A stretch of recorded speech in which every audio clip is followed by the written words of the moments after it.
Good morning everyone, চলে এসেছি আজকে একটা নতুন ব্লগ নিয়ে। আশা করি সবাই খুব খুব ভালো আছো। ওদিকে একজন ঘুমাচ্ছে, আর আমি যেটা দেখাচ্ছি যে আমার ওয়ার্ক সেটআপটা, এটা অভি কিনেছিল because okay most of the time বাড়ি থেকে কাজ করতে হয় অফিস থেকে এসে। এটা খুব সুন্দর একটা জিনিস, মানে এখানে খুললে হচ্ছে তোমার বই টই সব রাখা, আবার কাজ হয়ে গেলে এইটা ধরে তুলে দেওয়া যায়, দিয়ে একদম লাগিয়ে দেওয়া যায়, তাতে কি স্পেসটাও সেভ হয়ে যায়, আমাকে এক্সট্রা করে একটা টেবিলও কিনতে হলো না।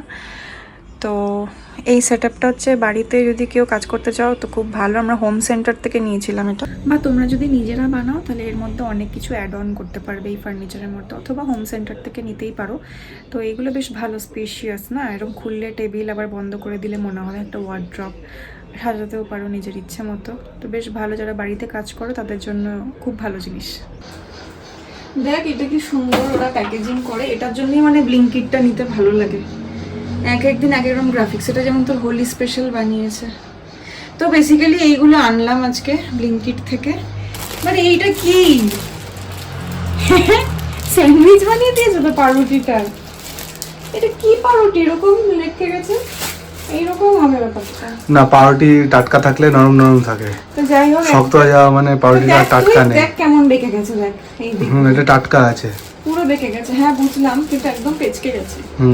তো জানি না এটা দিয়ে কি, এটা দিয়ে মুড়িয়ে মুড়িয়ে ব্রেড পোহা বানিয়ে নেব। আচ্ছা, আমাদের সমস্ত যে টুকটাক গ্রসারিগুলো ওগুলো স্টোর করে রাখা হয়, আর তার নিচে হচ্ছে আটা, তারপরে এক্সট্রা যে বাসনগুলো আছে ওগুলো রাখা হয়। তো এইগুলো এখন সব এক এক করে ঢোকাতে হবে ভেতরে। তো এখন আমি শেয়ার করে নিচ্ছি তোমাদের সাথে কাতলা মাছের রেসিপি। তো আমি একদমই রিচ কিছু করব না, একদম পাতলার মধ্যে করব, কালো জিরে টমেটো দিয়ে যেরকম হয়। তো তোমাদের সাথে আমি রেসিপিটা শেয়ার করে নিচ্ছি, তোমরা দেখতে থাকো। প্রথমে কাতলা মাছ ম্যারিনেট করার সময় আমি দিয়ে দিচ্ছি অল্প নুন, হলুদ গুঁড়ো, কাশ্মীরি রেড চিলি পাউডার। প্রত্যেকটা মাছের মধ্যে ভালো করে মশলাটা মাখিয়ে নিচ্ছি। এইবার মাছগুলো একে একে সব তেলের মধ্যে ছেড়ে দেবো ভাজার জন্যে। তোমরা কি জানো, আমি যখন প্রথম মাছ রান্না করি সেটা ছিল কিন্তু কাতলা মাছ। মানে ভাবো, যেই মাছটা সব থেকে বেশি ছেটে কিনা সেটাই আমি বানাই। তবে অভি আমাকে অনেকটাই হেল্প করেছিল। ও আমাকে বলেছিল যখন আমি নুন হলুদ মাখিয়ে রাখছি তখন অল্প সর্ষের তেল মাখিয়ে রাখলে কিন্তু মাছটা ভাজার সময় অনেক কম ছেটে। তো সেই হিসেবেই আমি করি, এবং যখন মাছটা আমি ভাজি তখন একটু ঢাকা চাপা দিয়ে করার চেষ্টা করি যাতে আরও তেলটা কম ছেটে, তারপরে আমি এপিট ওপিট ঘোরাই। তো এই হয়ে গেল, দেখো কত কম ইনগ্রিডিয়েন্টস দিয়ে রান্না, শুধু টমেটো, কালো জিরে, আলু, আর যে ইনগ্রিডিয়েন্টসগুলো লাগে মশলা, মেন হলুদ, নুন, জিরে গুঁড়ো, ব্যাস এইটুকুতেই কিন্তু মাছটা রেডি। হ্যাঁ, কাশ্মীরি লঙ্কার গুঁড়ো দিতে কিন্তু ভুলবে না। তো চটজলদি এই রেসিপিটা তোমরাও কিন্তু যে কোনো সময় বানিয়ে ফেলতে পারো।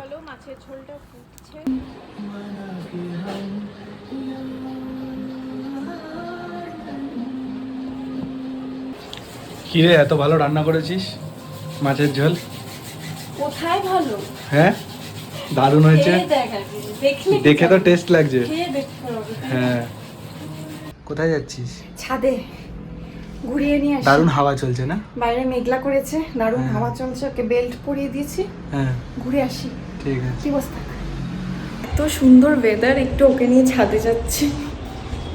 দারুণ সুন্দর ওয়েদার, মানে এত, আমি তোমাদেরকে ছাদে গিয়ে দেখাচ্ছি ওয়েদারের কি অবস্থা। ভীষণ সুন্দর ওয়েদার, আর এত গরমের পর যদি এই ওয়েদারটা পাওয়া যায় না, দারুণ লাগে।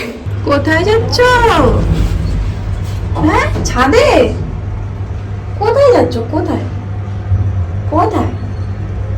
ও বাতাসা। এটা হচ্ছে আমাদের ছাদ, যেটা এই একটা সাইডে, আর এই সাইডে যেই ছাদটা এটা কারোর পার্সোনাল প্রপার্টি।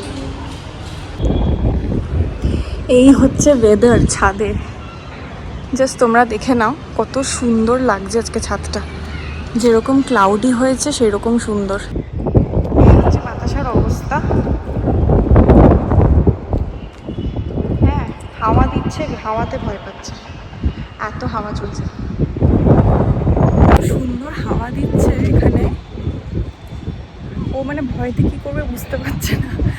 এই ওয়েদারের জন্য আমি মানে উপরে না এসে পারলাম না। এত সুন্দর ওয়েদার, এত গরম ছিল সকালবেলায় আজকে, সেইখানে বিকেলে এইরকম মেঘলা ওয়েদার, মানে হালকা হালকা বৃষ্টি পড়ছে, ছিটছিট বৃষ্টি পড়ছে, তারপরে কি যে জোরে নামছে, তারপরে এরকম একটা কেমন হাওয়া হাওয়া দিচ্ছে, ভীষণ ভালো লাগছে।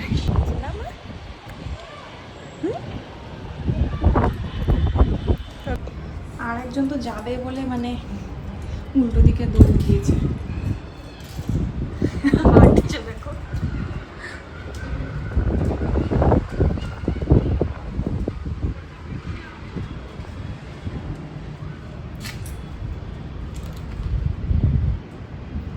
চলে এলাম ঘরে, বিকজ থাকা যাচ্ছে না। আর কতটা আনপ্রেডিক্টেবল ব্যাঙ্গালোরের ওয়েদার বুঝতে পারছো, মানে এই সকালবেলায় মানে কাঠখোট্টা গরম রোদ, বাইরে বেরোনো যাচ্ছে না, আর বিকেলে আজকে দেখছি এরকমভাবে ঝড় দিচ্ছে, বৃষ্টি পড়ছে।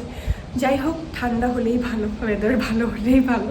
আমরা সেই পাহাড়ে একটা ম্যাগি খাই না, যেটা একদম এরকমই হয় দেখতে। কোনো দিনও পাহাড়ে যাবে দার্জিলিংয়ের সাইডে, ওখানে টমেটো পেঁয়াজ ডিম দিয়ে দেয়, দারুণ লাগে খেতে। আর একটু মাখা মাখা হয় ওদের, জানি না কিভাবে করে, হয়তো জল শুকিয়ে শুকিয়েই করে, বাট ওটা দারুণ লাগে খেতে, মানে ভীষণ টেস্টি হয় ওই ম্যাগিটা। তো ম্যাগি হয়ে গেছে রেডি, এই নাবি।